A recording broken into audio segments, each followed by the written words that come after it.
Olá! Os olhos são responsáveis por 70% das informações recebidas pelo homem.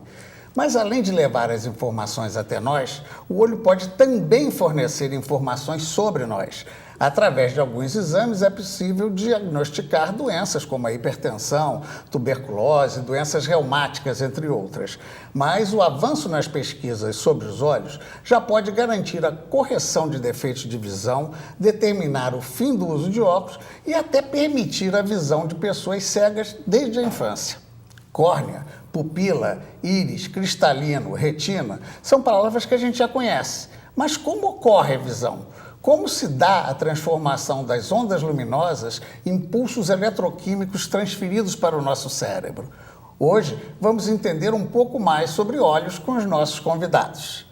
Luiz Cláudio Santos de Souza Lima é médico oftalmologista, mestre em Ciências Médicas pela Universidade Federal Fluminense, a UF, onde ele também é professor e doutorando em Ciências Médicas. Coordena o setor de estrabismo do Serviço de Oftalmologia do Hospital Universitário Antônio Pedro e é membro do Centro Brasileiro de Estrabismo, do Conselho Brasileiro de Oftalmologia e da Sociedade Brasileira de Oftalmologia. O oftalmologista Davi Griner tem 52 anos de clínica e a vasta experiência de quem trabalhou em grandes hospitais da cidade do Rio de Janeiro, como o Miguel Couto, o Hospital Central do Exército e o Souza Aguiar. Premiado por estudos de refração, possui a patente de um produto para limpeza de lentes de contato gelatinosas no Brasil, nos Estados Unidos e no Japão. A médica Carla Rezende Guerra Drummond tem especialização em retina e vítreo e faz mestrado em ciências médicas. É chefe do setor de diabetes no Serviço de Oftalmologia e integra a equipe do setor de retina do Hospital dos Servidores do Estado, no Rio. E é a partir dela que eu vou pedir para começar a explicar para a gente, já que você trouxe um olhinho bonitinho aí, você mostra para a gente o que é cada um daqueles pedaços que eu citei para a gente discutir como é que se dá a visão. Pois não. Nós vamos começar então pela parte mais externa do olho, pela camada mais externa, que é a esclera, essa parte branca do olho, que vai desde o segmento anterior, reveste o olho até o segmento posterior dele. Ela não é transparente, ela tem uma porção transparente aqui, que é a córnea, que é a nossa primeira lente natural do olho. É por ela que vai passar o primeiro raio luminoso que vai fazer a primeira refração da luz para poder formar a imagem lá na retina. Atrás da córnea nós temos a íris, que faz parte da camada média do olho, que é a úvea, e a íris é essa parte colorida do olho, né? Que é mais nítida. Fecha e abre de acordo com a luz. Na verdade, essa é a pupila. A pupila é o nosso diafragma natural, que vai fazer a dilatação ou a constricção de acordo com a presença da luz, né? Para que possa ofertar mais ou menos luz nesse mecanismo visual. Por trás da íris, nós temos o cristalino, que é a nossa segunda lente natural do olho, e é nessa lente, no cristalino, que se dá o processo da catarata, né? Ela é transparente inicialmente quando nós nascemos e ela nunca deixa de formar fibras dentro, o cristalino nunca deixa de formar fibras dentro dele. Então ele vai, com o passar do tempo, se opacificando. E a opacificação dessa lente é que é justamente o processo da catarata. Na parte mais interna, a camada mais interna que reveste o olho é justamente a retina, que é todo esse tapete nervoso que reveste o interior do olho, que vai ser responsável pela captação da luz e a transformação dele em impulsos químicos que vão formar e pelo que eu li, parece que são uns 100 milhões de células aí, bastonetes, cones. Cones, né? E bastonetes. Os bastonetes são mais presentes na periferia da retina, mais responsáveis pela visão noturna, e os cones são mais presentes na parte central do olho, na região da mácula, que é a nossa região de visão central, que são mais responsáveis pela formação nítida da imagem. E todas essas informações vão partir para o nervo óptico, que é o nosso nervo responsável pela visão. É aqui onde se dá, por exemplo, a formação do glaucoma, que é uma das doenças que a gente vai tratar hoje também. Perfeito. Muito obrigado. Deixa eu então pedir para o doutor Davi auxiliar a gente já viu como é que é a maquininha. Agora, como é que isso acontece, a transformação dessa luz que entra, que passa por esses filtros ou lentes todas, quando bate lá na retina, como é que isso se transforma em visão, ou permite a gente ter né, a capacidade de enxergar as coisas. Se a gente comparar isso com uma máquina fotográfica analógica, modelo antigo, é como se a retina, a parte interna do olho, fosse o filme fotográfico. Só que o filme fotográfico a gente levava para revelar. Aqui nós temos uma revelação instantânea, automática, que vai pelo nervo, segue instantaneamente para o sistema nervoso central e que recebe essas imagens e já está tudo pronto para classificar, ordenar e botar tudo em pastas separadas para que a pessoa possa ir arquivando todos esses dados que ele vai recebendo. Agora, o crescimento, por exemplo, um bebê já deve enxergar alguma coisa, certo. Mas ele ainda não tem o poder de organização, seria isso? O crescimento cerebral é que vai permitindo? Exatamente. Ele vai gradativamente se organizando. Acredita-se, em média, que até os 7 anos de idade a criança já está apta a ser escolarizada. Quer dizer, até os 7 anos a visão ainda não é num patamar passível de um aprendizado. Essa antecipação, portanto, de botar as crianças para aprender a ler pode ser até prejudicial? Ou... Não prejudicial, mas pode trazer um efeito psicológico. A criança que não consegue um aprendizado, ela se sente diminuída em relação às outras crianças que já conseguem superar essa etapa. Perfeito. Olha, claro que a gente dá uma lida, uma estudada no assunto que a gente vai tratar. E eu vou pedir auxílio do Dr. Luiz Cláudio em relação a uma coisa que eu achei curiosíssima, que na verdade é uma coisa chamada RGB, ou seja, a capacidade da gente só ver o vermelho, né, o verde e o azul. Tá? E por que eu achei tão curioso isso? Porque na televisão, a saída da televisão é sempre dita em RGB.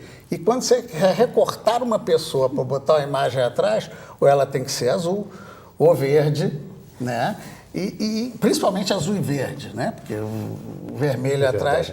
Eu acho isso curioso. Como é que é o procedimento? Então, nós temos um sistema de cores composto de 3 cores principais. Nós chamamos de sistema tricromático. Né? Alguns animais têm sistema de cores dicromático, outros têm até tetracromático, certo?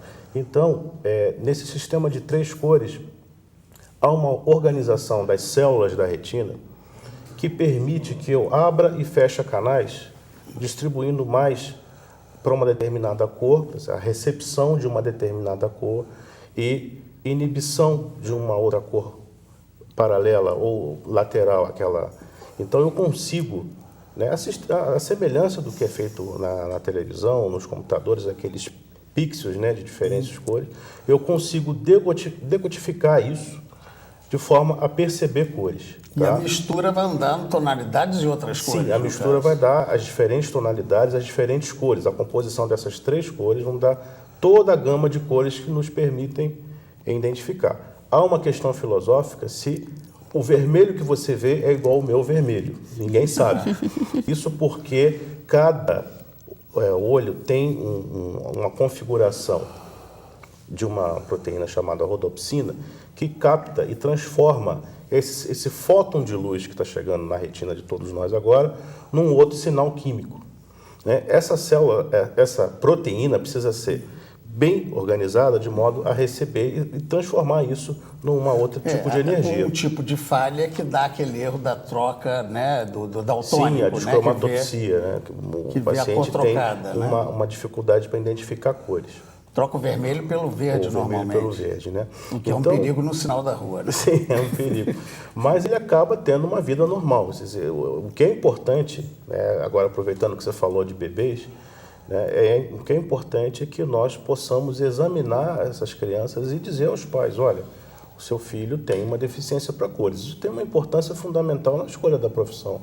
Imagina ele estudar para um determinado concurso público e não saber se ele identifica bem as cores. Então, algumas crianças, é possível já muito cedo identificar essa dificuldade na identificação de cores. Hoje as escolas, os professores já encaminham para esse teste, né? O teste de cores primárias. Já há uma maior consciência. Já há uma maior consciência, não só para teste de cores, mas para o exame de refração. Tá, refração, eu vou aqui logo pedir, que é premiado em trabalho de refração. O que é a refração? Eu fiz até aqui um debate sobre metamateriais, onde a grande discussão, né, eles davam o exemplo, quando você enfia uma caneta dentro da água, você vê aqui, depois você vê um pouco deslocado. E os metamateriais mexeriam com isso. Isso aqui é a refração? Como é que é isso, né? A refração, na verdade, é você tentar orientar o feixe luminoso para que ele forme um foco na retina, para que você veja com nitidez. Se isso for difícil, você vai usar artifício de lentes de óculos, lentes de contato, para que realmente focalize a imagem necessária para ver no seu dia a dia, no seu trabalho, na sua adaptação, na escolaridade, para que ela tenha um rendimento perfeito. Isso. Bem, já que eu estou aqui falando com o senhor, vamos aproveitar logo aquela questão do exame. O senhor, antes de começar o programa, disse, se esperar a tuberculose até o fim é um risco. Claro que se pode ver pelo olho. O que é que se pode ver pelo olho, na verdade? Não, pode-se ver muita coisa, mas hoje em dia os laboratórios e os testes cutâneos, eles vêm com muito mais antecedência, você não precisa esperar a doença progredir tanto com uma tuberculose para que ela apareça na forma florida no fundo do olho.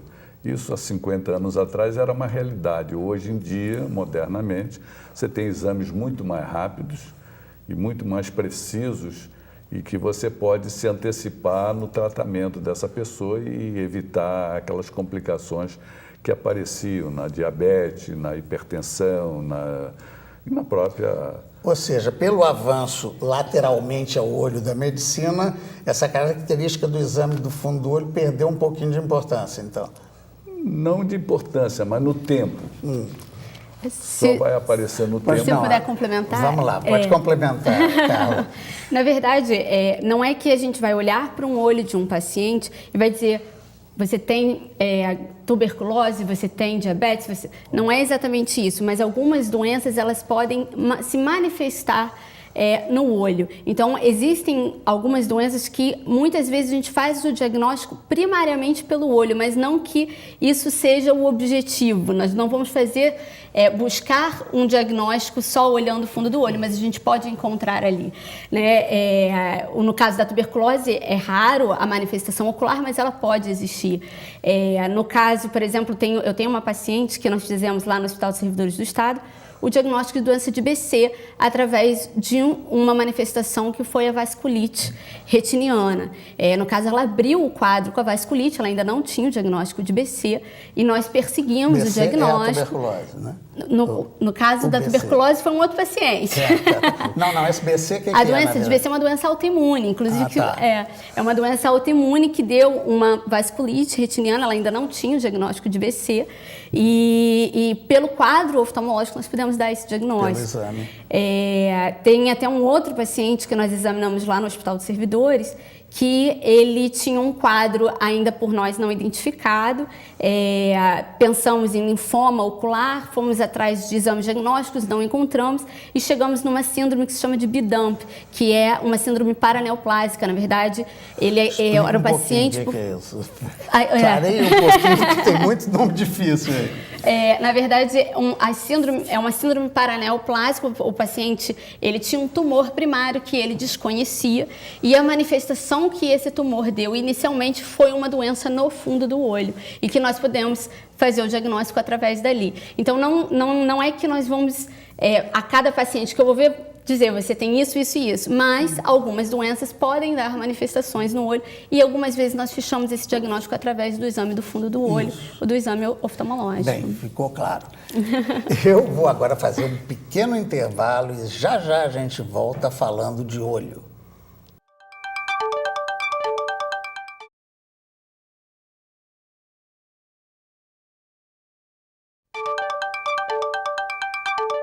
Voltamos com o nosso Tome Ciência. Hoje é olho no olho. Temos aqui oftalmologistas nos ajudando. O Luiz Cláudio, que é lá do Hospital Antônio Pedro, da Universidade Federal Fluminense. Temos a presença do Davi Griner, que é talvez um dos maiores hoje em dia, experiência. Não, mais antigo. Mais antigo, nesse sentido, poxa, mais experiência, né? Acúmulo de experiência total. E também a Carla Drummond, que é do Hospital dos Servidores do Estado.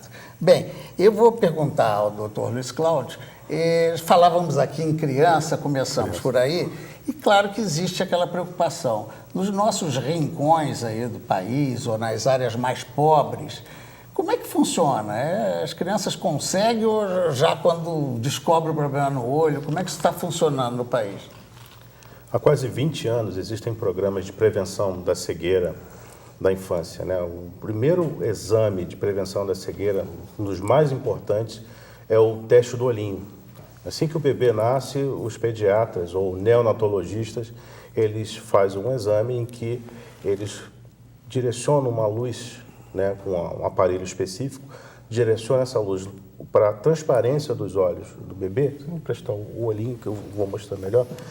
E eles observam a transparência através do retorno de um reflexo chamado reflexo vermelho, que é o reflexo da luz, batendo na retina e voltando. Olha, está aí o olhinho, está aí o olhinho. Então, o que eu preciso ver através do teste do olhinho? Se o bebê tem transparência dos meios, tanto da córnea quanto do cristalino. Então, se eu jogar uma luz aqui, essa luz vai bater internamente, né, na retina e vai refletir de volta. Então, tem um aparelhinho que vê esse reflexo. Uma vez a presença desse reflexo, eu vejo que os meios estão transparentes. Se não houver esse reflexo, ou se tiver uma diferença de reflexo entre um olho e outro, o pediatra, o neonatologista, vai encaminhar esse bebê para o oftalmologista. O oftalmologista, por sua vez, vai fazer um exame mais detalhado, ele vai dilatar a pupila e vai examinar a retina por dentro. Isso se de cara se notar o problema. Se tiver transparência. Se ele passar desse problema, for crescendo, né, aquilo que o doutor Davi falava, ele vai com o tempo se preparando melhor, deixa até o olhinho por aí que ele vai ser útil. Com o tempo ele vai se preparando melhor para a leitura, tem o desenvolvimento ocular, mas ele nunca teve chance e acesso à medicina de boa qualidade ou mesmo próxima a ele. Normalmente acontece essa pessoa só descobrir depois que não está conseguindo aprender mais nada. Como é que é isso? E como é que está isso no Brasil? Ainda é intenso esse tipo de problema? A população em idade escolar, ela pode ser acometida em até 25% a 30% de doenças refrativas ou a falta do óculos para enxergar melhor. Então é preciso que essa população sofra uma triagem que é muito simples, né? Até o professor pode ser treinado na escola a medir a acuidade visual, que é aquele teste da tabela de letras, né? E verificando se a criança consegue chegar até um determinado nível considerado normal, testando um olho de cada vez. Então já existem programas que fazem isso, certo? Ou volta e meia existem programas de triagem de acuidade visual. E os professores, né, já encaminham boa parte das crianças, não só aquelas com dificuldade de aprendizado, né, que é muito comum, aquelas com queixa de dor de cabeça ou aquelas assim simplesmente para começar, né, uma mudança de um ano letivo. Então, eles encaminham no começo do ano as crianças para o teste de acuidade visual. Ou seja, como recomendação a quem nos assiste, é importante que esse exame ou essa preocupação com a visão se dê por volta de que idade? No início do aprendizado na escola? Eu chamo a atenção para o seguinte, uma criança com 7 anos, criança com menos de 7 anos, ela não é capaz de identificar uma deficiência, por exemplo, num olho só. O Davi falou, né? Ela não é capaz de citar para os pais ou perceber que há uma deficiência num olho e não no outro. Às vezes ela enxerga bem de um e não enxerga bem do outro. Então, só o exame de triagem, né, ou a consulta com o oftalmologista vai permitir. O Conselho Brasileiro de Oftalmologia fez até uma proposta recente ao governo do cheque consulta, que é muito interessante essa proposta, né, que é o seguinte, você dá um vale para uma criança e ela vai até o oftalmologista e troca aquilo por uma consulta. Certo, seja ele qual for. Seja ele qual for. Como um plano de saúde. Como fosse um plano de saúde. Uma outra proposta do Conselho Brasileiro de Oftalmologia é viagens, né? Pegar um ônibus, ir até uma comunidade afastada e levar essas pessoas até um centro onde ela possa... Porque é difícil você mandar... Também pode você dar um vale desse, mas você pode pegar um grupo, né, e levá-lo até a consulta, né? Então, porque é muito difícil você mandar um oftalmologista para determinados lugares, porque você não pode só mandar o especialista, você tem que mandar vários equipamentos. Você concorda com isso? Entendo. Então, muitas vezes você tem que trazer até o centro, né? Então, o Sistema Único de Saúde, onde eu trabalho, recebe crianças de boa parte do estado do Rio. Tem algumas cidades que têm convênio lá com o hospital, a prefeitura faz a seleção e envia lá para o hospital. E lá damos o atendimento. Deixa eu aproveitar a experiência do Dr. Davi. O senhor trabalhou nesses hospitais aí que eu citei, basicamente um atendimento público, a não ser o Exército, que é mais para quem é vinculado, né, ou parente. Mas Miguel Couto e Souza Aguiar são hospitais de referência, até no atendimento de emergência, de uma série de questões. O que é que o senhor viu mais como problema nesse nível que nós estamos falando, da pessoa que não sabia e passou a saber? O que é que acontecia? Bom, o que a professora pode fazer uma triagem inicial, deve fazer uma triagem. Um olho de cada vez, isso com uma rotina, nós sempre examinamos o olho direito e o olho esquerdo, como o colega falou, uma tabela de leitura, ver se a criança enxerga.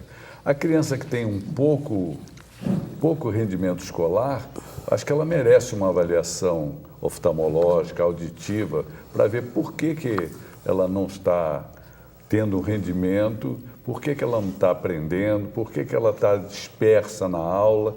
Isso tudo tem que ser avaliado e eu tenho a impressão que isso aí pode ajudar e servir para encaminhar o especialista. Sim, mas no caso, eu citei exatamente, são hospitais onde as pessoas vão normalmente pelo acidente. Agora, mesmo assim, havia um aspecto de procura de clínica nesses hospitais? Tem os hospitais ligados à escolaridade. No município do Rio de Janeiro havia saúde escolar, as crianças naturalmente que tinham um péssimo rendimento escolar, que não se interessavam pela aula, vários estrabismo que havia muito naquela época, hoje em dia realmente com o tratamento perinatal e pernatal nós estamos vendo um índice de estrabismo muito menor do que antes, então essas crianças têm que ser levadas ao especialista para que ele faça uma dilatação, faça uma avaliação e possa realmente recomendar. O que às vezes esbarra é na confecção do óculos. Então nós tínhamos o custo da confecção do óculos. Nós tínhamos aí esses serviços de Lions Club, o Rotary e tal, fazendo campanhas exatamente para fornecer óculos nessas campanhas, porque não adianta a criança sair com uma receita, ficar brincando com a receita e não vai enxergar com isso. Não vai enxergar com a receita. Então tem que realmente chegar. Havia uma preocupação também exatamente, com esse lado. Bem, o senhor citou aí estrabismo, que daqui a pouco eu falo com o doutor Luiz Cláudio, que é a especialidade dele, mas deixa eu perguntar para a doutora Carla a preocupação da diabetes. Todo mundo que tem diabetes, olha, cuidado, vai ficar cego, cuidado, vai ficar cego. Como é que isso se dá? Qual é a influência da diabetes na visão? A retinopatia diabética ela é uma realidade, quando a doença do diabetes acomete o fundo do olho. E isso, o principal fator de risco é o tempo de doença. E depois do tempo de doença, o principal fator de risco na progressão é o controle da doença de base, que é o diabetes. E a retinopatia diabética ela se inicia de forma silenciosa, né, através das primeiras manifestações da doença, por isso que nós estamos até discutindo aqui a importância da medicina preventiva, esse rastreio que precisa ser feito, porque hoje em dia a medicina ela já evoluiu tanto que nós temos meios para tratar isso, e inclusive tratar, e você conseguir um sucesso em torno de 90% dos casos, se você consegue diagnosticar de forma precoce. Então, todo paciente diabético ele tem que ter o seu fundo de olho examinado pelo menos uma vez por ano. Mas como é que se dá na prática o risco? Ou seja, se ele não tiver um bom tratamento, se ele se mantiver equilibrado, certamente, infelizmente, não vai ter nada nem no olho, nem no pâncreas, em lugar nenhum. Agora, quando ele descuida, sempre se diz, não descuida, porque, né, ou vai ter problema nas veias finas da perna, né, e aí até perde a perna. No olho também tem a ver com as veias da retina? Sim, é a microangiopatia do diabetes. Na verdade, o diabetes ele é capaz de alterar todo o diversas partes do organismo, desde o rim até o coração, o olho, como você falou da neuropatia autonômica, que é justamente essa perda de sensibilidade na ponta dos dedos e que pode levar a essa perda, a amputação do membro. Elas estão interligadas, têm relação com o descontrole. Hoje em dia, o paciente, principalmente o paciente diabético tipo 2, ele é difícil, um paciente de difícil controle. Né? Não é fácil você controlar o diabetes conforme deveria ser. Porque o tipo 2 é aquela que você pega no correr da vida. Quem é tipo 1 já foi desde pequenininho cuidado e toma cuidado, porque já acostumou assim, né? Exato. Você tem que mudar o conceito de vida. Isso. Né? É a mudança do conceito de vida que vai fazer a diferença. Isso nem sempre é fácil de acontecer. Mas o tempo de diabetes ele é o principal fator de risco. Então, mesmo você tendo um bom controle, você pode ainda assim ter manifestações da retinopatia diabética. Então, o fundamental é esse rastreio, é você buscar ser examinado todo ano por um oftalmologista. Isso. Bem, antes de terminar esse bloco, a gente falou aqui no estrabismo, deixa eu falar aqui com o doutor Luiz Cláudio, que é especialista em estrabismo. Hoje se fala muito na operação, né? E o que é? Por que acontece o estrabismo? Bem, a cirurgia é uma das formas de tratamento do estrabismo. Eu vou pedir emprestado o olhinho de novo para poder explicar. Os músculos já. É o craque do programa. Uma das causas do estrabismo, por exemplo, está relacionada ao sistema de acomodação do olho. Tá? Então, aqui eu tenho uma lente, por exemplo, que ela faz... Né? O que acontece? Ao olhar para longe, essa lente está relaxada, né? O poder dela está diminuído. Quando eu observo um objeto de perto, quando eu faço a leitura, por exemplo, de um livro, eu preciso mudar a conformação dessa lente para dar mais poder a ela. Né? Então, isso envolve um sistema chamado de acomodação. Então, a acomodação, ela não está sozinha. Tá? Eu posso ter um excesso de acomodação, né, por conta de uma metropia ou óculos não usado, né? Ou eu posso ter uma falha ou uma insuficiência. Portanto, pelo que eu deduzo, o detectado o problema, o uso de óculos já vai tratando de corrigir. Uma das principais formas de tratamento do estrabismo seria o óculos, simplesmente passar o óculos. Aquilo que ele falou, quer dizer, muitas vezes você... Cura total ou parcialmente. Ou parcialmente. Então, você prescreve o óculos, você corrige o estrabismo. Mas há estrabismos não relacionados a esse sistema, né? Visão longe e perto, certo? Então, esse tipo de estrabismo, ele pode ter duas causas. Ele pode ser primário, a medicina não sabe muito bem qual é a origem dele. E tem o secundário, por exemplo, que é o de trauma. Por exemplo, um trauma, um acidente automobilístico, pode provocar um estrabismo. Pode deslocar. Pode provocar uma paralisia, então um traumatismo craniano, ou até mesmo o diabetes, pode provocar um estrabismo por conta de alterações inervacionais, né, no sistema de controle, de antigamente parecia uma coisa horrorosa, né? O estrabismo, poxa, o cara não vai enxergar porque um olho é diferente do outro. Hoje em dia isso se resolve. Se resolve, sim. Boa parte dos casos, a cirurgia, ela consegue realinhar o olho e não só dar um conforto estético para o paciente, mas muitas vezes melhorar a capacidade visual. Por quê? Nós todos estamos acostumados, né, a utilizar os dois olhos. Se de repente, por um acidente, você desalinha um olho, você vai ter uma consequência muito séria. Você perde a profundidade também, não, né? Não só a profundidade, você vai ver duplo, vai ver duas imagens. E isso é impossível, você viver vendo duas imagens. Entendeu? Então, você precisa realinhar o olho. Então, o diabetes pode ser uma causa do estrabismo. Acidente automobilismo, que reduziu muitos casos de estrabismo depois que se passou a usar o cinto de segurança. Né? Havia muito traumatismo, então isso seria uma causa do estrabismo, entendeu? Bem, deixa eu ir agora para o intervalo, para a gente voltar já. É rapidinho.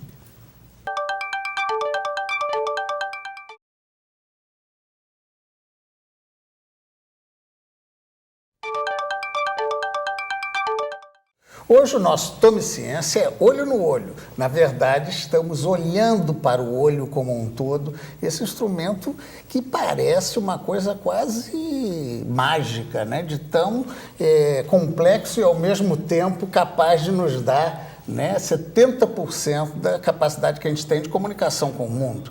Né? Experimenta ficar de olho fechado que você vai ver o problema que o cego tem, até depois desenvolve o tato para poder e a audição.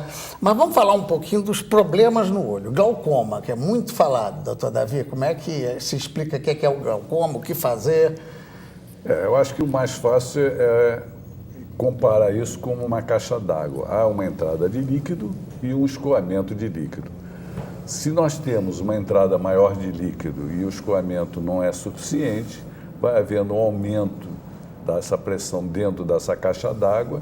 Esse aumento da pressão vai ocasionando uma perda de células ganglionares da retina. E isso vai trazendo prejuízo. Mas por que o escapamento não se dá? Aproveitando o exemplo. Nós não sabemos exatamente por quê. A gente sabe que o escoamento, nós temos hoje colírios que facilitam o escoamento e colírios que diminuem a entrada de água. Então, combinando esses dois efeitos, a gente pode ter o controle da pressão. Mas para ficar claro, aquele buraquinho do olho que a gente tanto mostrou aquilo é oco. Não, aquilo é como se fosse uma câmara escura cheia de um gel, uma gelatina. Tem uma gelatina. Tem uma gelatina, como se fosse a clara do ovo, se a gente fizer uma outra comparação. Essa clara do ovo, ela tem um conteúdo aquoso. Se esse conteúdo aquoso aumenta, vai aumentar a pressão dentro do olho e vai pressionar a retina, principalmente no nervo óptico, que é a entrada... Para o cérebro. A saída ou entrada, dependendo do sentido que a gente queira dar. Infelizmente, é a doença que mais cega no mundo inteiro e 2/3 das pessoas não têm sintomas até um estágio bem avançado. Então, é interessante, toda vez que um paciente vai fazer o exame do óculos, que ele peça, se ele solicite, que ele...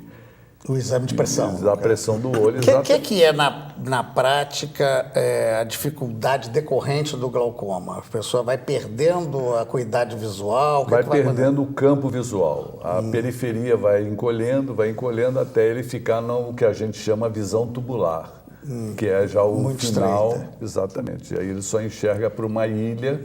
E essa ilha realmente reduz muito o relacionamento dele com o mundo. Até o risco, né, de algum acidente pela perda do lateral. Agora, como se resolve a operação? Não. Colírios hoje são muito eficientes. Temos diuréticos orais e tem a cirurgia já em casos em que o colírio não faz efeito. Nós não conseguimos controlar com os colírios. Hoje em dia... Mais do que há 30, 40, 50 anos atrás, nós ficávamos dependentes da cirurgia. Hoje nós temos realmente colírios bem eficientes. Infelizmente são caros no Brasil e no mundo, mas é a salvação. Mas em relação a uma operação... Não, né? não é só isso, porque a cirurgia nem sempre ela resolve, às vezes ela é temporária. Depois volta, retorna pelo ao tal uso motivo do não colírio. Sabido. Volta ao retorno do uso do colírio. Então, o ideal é, se possível, controlar clinicamente, é fazer o uso clínico. Bem, outra questão que afeta muito é catarata. Qual dos dois aí gostaria de falar de catarata? Doutora Carla, pode ser? A catarata, na verdade, a catarata, ela... infelizmente ainda é uma grande causa de cegueira no mundo, porque na verdade ela é uma grande causa que é reversível, né? A evolução da medicina ela foi tão grande que hoje em dia uma cirurgia de catarata ela é feita com uma precisão e uma qualidade. É o que precisamente? A catarata é justamente, como eu tinha dito no início, a catarata é justamente a opacificação da lente do cristalino, que é essa lente natural do olho que fica posicionada aqui atrás da íris. Ela fica dentro de um saco capsular e a cirurgia consiste em justamente retirar. Eu costumo explicar para os pacientes, é como se o vidro vai ficando sujo. Cada vez mais sujo. E quanto mais sujo fica esse vidro, mais dificulta a sua visão externa. E também dificulta ao médico fazer o exame do interno do olho. Da mesma forma que essa lente dificulta o paciente a ver o mundo externo, o médico também tem dificuldade de examinar o fundo do olho. Então, a importância de se fazer a cirurgia de catarata quando existe a indicação de remover. Bem, aí na hora dessa cirurgia que parece que entra a questão da lente intraocular, ou seja, é possível nesse momento corrigir a visão, se a pessoa tem miopia, se tem algum problema, se corrige nessa hora. Sim. Ou seja, mata-se 2 bichinhos com a paulada só. Hoje em dia também a tecnologia da lente intraocular ela avançou muito, existem as lentes multifocais, as lentes que você usa para o astigmatismo, as lentes simples para corrigir miopia e hipermetropia, porque quando você retira essa lente natural do olho, você necessariamente precisa colocar outra lente no local. E essa lente é a lente sintética, que é a lente intraocular. E aí cada paciente tem um estudo necessário através de exames pré-operatórios que vai ser indicado para ele a lente ideal para ser colocada. Tal como né? o óculos é feito especialmente para aquele paciente, a lente também será escolhida também de será. acordo com a necessidade de cada olho, de cada paciente. Hoje em dia esse material sintético não causa nenhum tipo de repulsa ou reação orgânica a ele, não. Não né? causa. Inclusive, a história da descoberta dessa lente intraocular foi um acidente que teve aéreo, que um paciente, ele na verdade teve a entrada de um corpo estranho, que na verdade foi o vidro da aeronave, entrou para dentro do olho e se viu que aquilo ali não provocava nenhuma reação dentro do organismo, dentro do olho. E ali se entendeu que poderia se colocar dentro do olho um objeto inerte, que não iria causar nenhuma reação no olho. São as curiosidades da ciência, né? Bem, doutor Luiz Cláudio, agora, DMRI, na verdade, o que é essa sigla em termos de doença e sua correção? Eu vou passar para a doutora, porque essa parte é ela que faz a retina. Uma retina? Então o senhor prefere falar de qual outra? Vista cansada. Vamos para a vista cansada, depois a gente vai na... Eu falava do sistema de acomodação, né? Que é o sistema em que eu focalizo longe e focalizo perto. É igual uma máquina fotográfica. O cristalino, mais uma vez, ele sofre mudanças no poder dele para poder focalizar um objeto próximo. Então, a vista cansada está relacionada ao sistema de acomodação e à mudança do poder do cristalino, que próximo aos 40 anos, né, esse sistema começa a falhar. Né? Então, quase todos vão precisar, de um certo momento, do auxílio de um óculos para poder enxergar. Apenas demora mais um pouquinho, mas é quase que inevitável? É quase Alguma que... pessoa pode não ter? Olha, aqueles que foram míopes, né? Eles podem começar a ler sem o óculos. Tá. Então, eles tiram o óculos, eles podem ler nessa idade, com mais de 40 anos. Mas boa parte de todos, aqueles que nunca usaram óculos, nunca precisaram de óculos, nesse momento vão precisar de um auxílio para poder enxergar, para poder ler seu jornal, seu livro, entendeu? E começa realmente às vezes é perceptível, às vezes de um dia para o outro. Ele vai pegar o controle remoto e não começa consegue... a dizer que tem que aumentar a distância, né? O braço vai ficando curto, né? Exatamente, um aumento da distância para aumentar a distância focal, para poder a imagem chegar na retina. Bem, já que o senhor falou em vista cansada, e no caso do míope, eu vou pedir a definição clássica da miopia para o doutor Davi, como é que ela se dá? Bom, isso aí é o seguinte, a criança nasce com o diâmetro antero-posterior daqui até aqui atrás curto. A criança nasce toda como se fosse uma miniatura. Se o adolescente ele cresce muito e esse diâmetro se estica, a imagem se forma antes, porque as curvas já são pré-determinadas, e a imagem, o foco vai ficar antes da retina, ele vai ver desfocado. Então, é necessário realmente usar lentes divergentes, lentes negativas, para que coloque essa imagem focada na retina, porque o olho dele aumentou nessa direção. Tem a ver com o tamanho do globo, no caso. Você tem o tamanho do olho em maior percentagem, tem a curvatura do olho e tem uma posição relativa do cristalino. Se o cristalino está mais para frente ou mais para trás, você pode realmente ter uma refração diferente. Mas isso aí já é uma percentagem mínima de... Não há controle possível, isso é genético. Quase. Na prática, o que resolve é o óculos ou lente de contato. E chega a ser hereditário, não? Não, né? Cada um tem a sua, né? Não, se ele cresce muito, se o pai é grande e a mãe é grande, a tendência dele é não ser anão. Então, provavelmente, ele também vai ter o braço grande, a cabeça grande, a orelha grande e o olho também, nesse diâmetro posterior, Pode maior. dar E diferença. aí vai precisar de óculos. Bem, ficou pendurado o DMRI, doutora. A DMRI, ela tem a própria explicação no nome, né? A degeneração macular relacionada à idade. Então, é uma degeneração da região da mácula, que é a região de visão central do olho, que tem relação com a idade, né? Começa a partir dos 45 anos, tem uma característica, ainda os fatores ainda não são bem esclarecidos o que gera. O principal causa que a gente conhece, que pode ser modificável, é o tabagismo, né? O fumo, a ingesta pobre de alimentos ricos em vitaminas e a ingesta rica de alimentos ricos em gordura, né, também estão relacionados a isso. Tem uma causa genética, tem uma relação com a causa genética. Mulheres brancas também têm mais incidência. É realmente uma degeneração que vai acontecendo nessa visão central. E aí não tem jeito ou alguma cura? Nós temos dois tratamento? tipos, tem o tipo seca e o tipo úmida, né? O tipo seca, a gente usa vitaminas que a gente pode tentar de alguma forma retardar esse envelhecimento da célula, digamos assim, mas existem muitas pesquisas nesse campo que está tentando trabalhar com células-tronco para tentar regenerar essa visão central, mas tudo ainda em nível experimental, nada que a gente possa ainda oferecer para o paciente.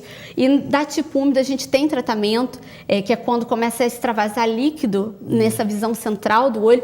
O glaucoma é diferente do glaucoma, porque o glaucoma ele vai perdendo o campo de visão até chegar ao centro. A degeneração macular, ela comete o centro da visão, né? Justamente essa parte central. O paciente nunca chega a perder a periferia. Então, ele completamente cego, ele não vai ficar, isso é um grande medo dos pacientes. Ele tem uma grande dificuldade de realizar atividades que ele necessita da visão central, né? A leitura, tarefas manuais, coisas que ele vai precisar, mas o campo periférico, deambular, né? Andar, ele vai continuar tendo essa independência. Os antiangiogênicos foi um grande avanço no tratamento dessas doenças do tipo úmido, né? Bem, antes da gente ir para o intervalo, doutor Cláudio ou Davi, quem queira, o famoso astigmatismo, que acontece mais com mais jovem, quem gostaria de pegar isso? Muito bem, para explicar astigmatismo, antes eu vou voltar um pouquinho na explicação da miopia, né? Usando o nosso esquema aqui. No míope, a imagem chega antes da retina, quer dizer, ela não está focalizada na retina. Então eu preciso de uma lente apropriada para jogar a imagem na retina e eu ter o foco. Na hipermetropia, que é outra deficiência de grau, eu tenho a imagem se formando depois, lá atrás no olho. Então, uma lente apropriada, eu coloco a imagem na retina onde ela deve se formar. No astigmatismo, eu tenho dois focos. Eu posso ter um foco antes da retina, depois da retina, dois focos antes da retina, dois focos depois. Com lentes apropriadas, eu jogo o foco aqui. O astigmatismo se dá exatamente porque há uma diferença de poder entre dois eixos, né? Entre dois meridianos. Isso normalmente, quando detectado em bom tempo, há uma forma de correção. O organismo, de alguma maneira, deixa a pessoa A questão do tempo é fundamental, que você se identifique erros refrativos ou a necessidade do uso de óculos na infância. Quanto mais cedo você detectar, você promove que essa imagem chegue nítida à retina e que você jogue no banco de dados, como ele falou, é uma imagem nítida, né? Que o cérebro... Nós enxergamos com o cérebro, precisa chamar atenção para isso. Claro. Se a imagem chega nítida no cérebro, então ele vai se desenvolver bem, né? Todavia, ela vai fazer as sinapses necessárias em cada lado para que eu jogue essa imagem nítida no cérebro e essa criança desenvolva a visão. Então, quanto mais precoce o exame, a detecção, melhor. A gente já está vendo isso em vários dos casos. Bem, vamos só para um pequeno intervalo, depois o doutor Davi está pedindo a palavra, a gente volta com ele, começa com ele, já já.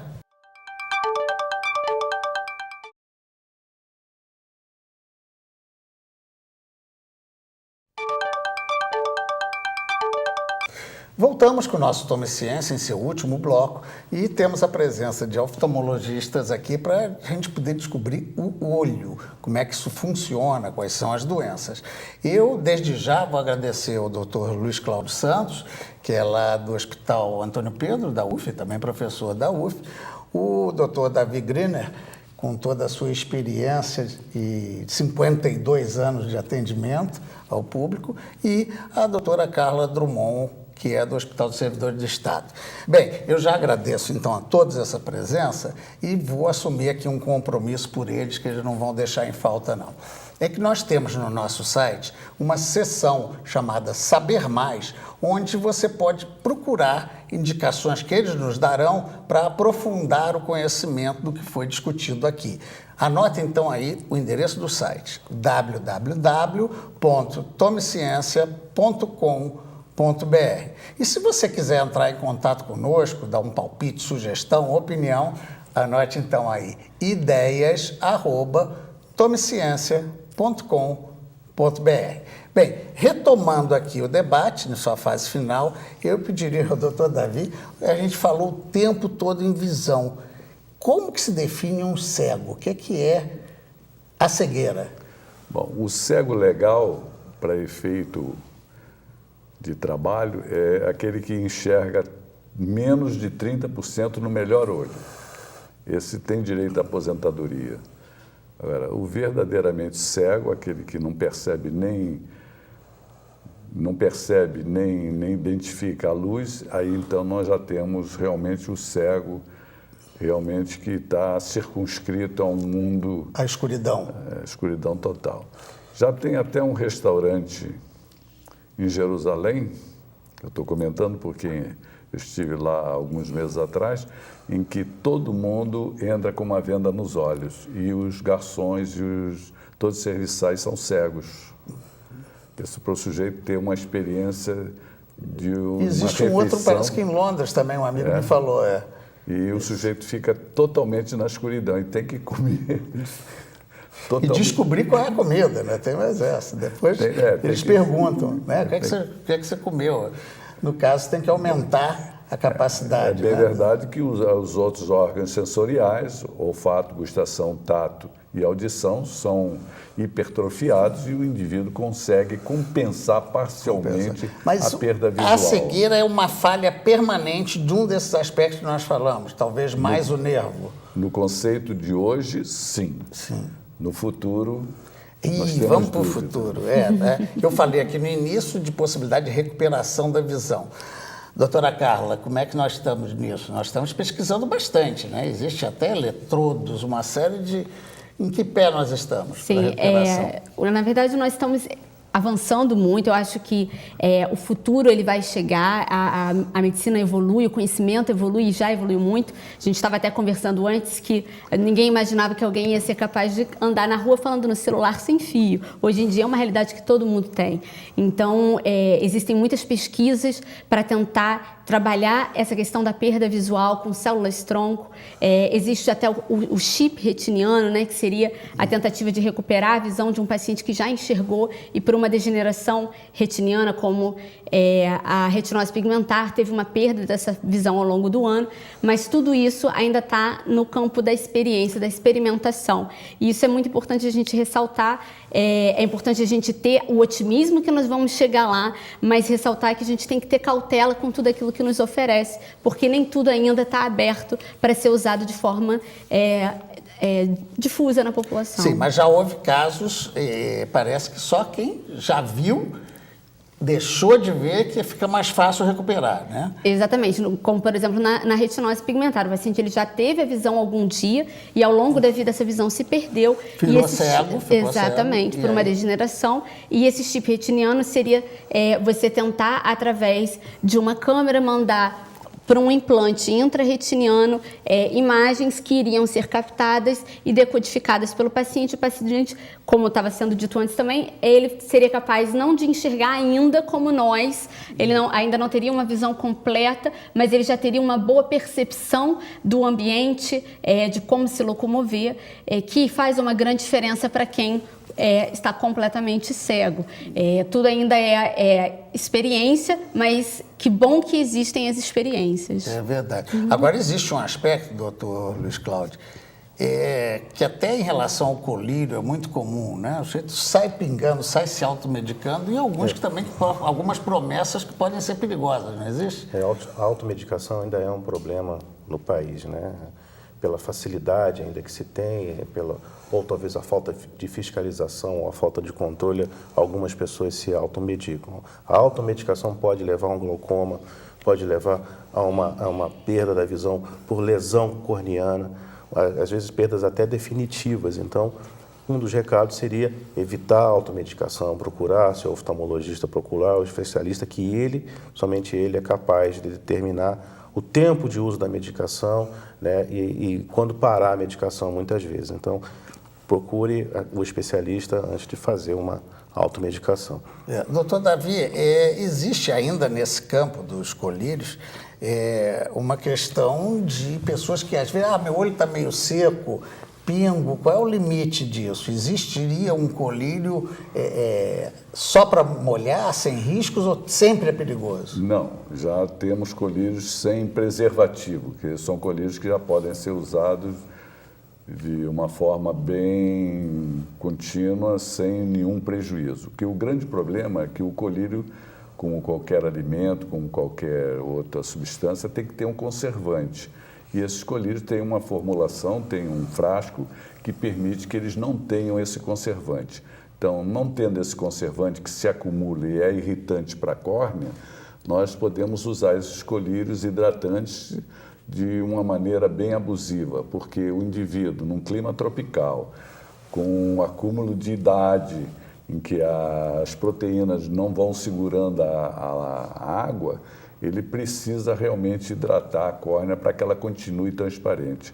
É bom lembrar que a córnea, como o cristalino, são tecidos avasculares, quer dizer, eles não têm vasos no seu interior, então realmente fica difícil a nutrição dessas substâncias desses elementos transparentes do olho. Bem, mas eu queria aproveitar, porque no início eu citei ali uma patente que o senhor fez para... Explica para a gente que história é essa, de uma patente de brasileiro valendo nos Estados Unidos, no Japão, no Brasil. Não, mas isso aí era só para limpeza e asepsia de lentes de foi contato. O que eu disse, mas hoje em dia a coisa já ficou ultrapassada, porque realmente já existem técnicas mais simples, menos custosas e mais práticas. Mas naquele tempo foi realmente um avanço e realmente a gente conseguiu, mas não conseguiu materializar o lucro, que realmente nós não tivemos penetração comercial nos grandes conglomerados. O custo e a busca não davam bem, não, né? O conglomerado não permite que você fique comendo a fatia, então não querem dividir. Então, realmente, eles... Não permitiram muito. Mas, comercialmente, fica só a gratificação de ter feito alguma coisa. A láurea de ter feito alguma coisa, bem da questão. Bem, eu vou perguntar para o doutor Luiz Cláudio uma questão de formação. Nós temos oftalmologistas suficientes para o país? Como é que está a formação na área? Nós temos cerca de 17 mil oftalmologistas, cerca de um oftalmologista para cada 10 mil habitantes, né? Pode ser uma relação baixa, mas o que é mais importante é fazer exatamente aquilo que eu falei, levar grupos de pessoas onde tem centros em que você possa prestar uma assistência oftalmológica, né? Ou promover a ida do oftalmologista para o interior através de um plano de carreira federal, em que ele possa ter um suporte para estabelecer a vida dele lá e servir aquela comunidade. 1 por 10 mil é uma razoável relação comparativamente ao que existe no mundo? Isso é sempre é relativo, né? Você vai ter áreas com maior concentração, menos concentração, mas eu acredito que há uma preocupação do Conselho Brasileiro de Oftalmologia quanto a isso, né? E a preocupação de formarmos bom oftalmologista. A oftalmologia no Brasil ela é respeitada no mundo todo, ela tem uma boa formação, há uma preocupação. Nós estamos num padrão internacional? Estamos num temos padrão. Atraso. Embora estamos num país ainda em desenvolvimento, nós precisamos levar a oftalmologia à população. Não acreditamos ainda na necessidade de um outro especialista não médico atendendo a população. O que foi falado aqui o tempo todo, que ao fazer seu exame de grau, ao trocar o seu óculos, que seja feito um exame completo. E isso o oftalmologista que faz. É ele que vê o fundo de olho, que mede a pressão ocular. Então, é o que aqui eu venho a defender.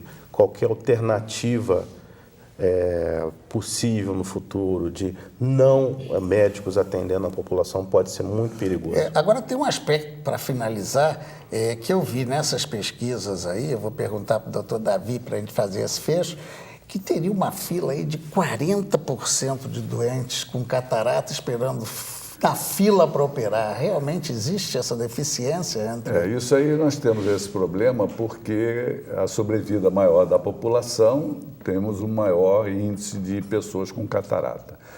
O serviço público, ele vai ter que arcar com a introdução dessa lente intraocular que tem um custo operacional.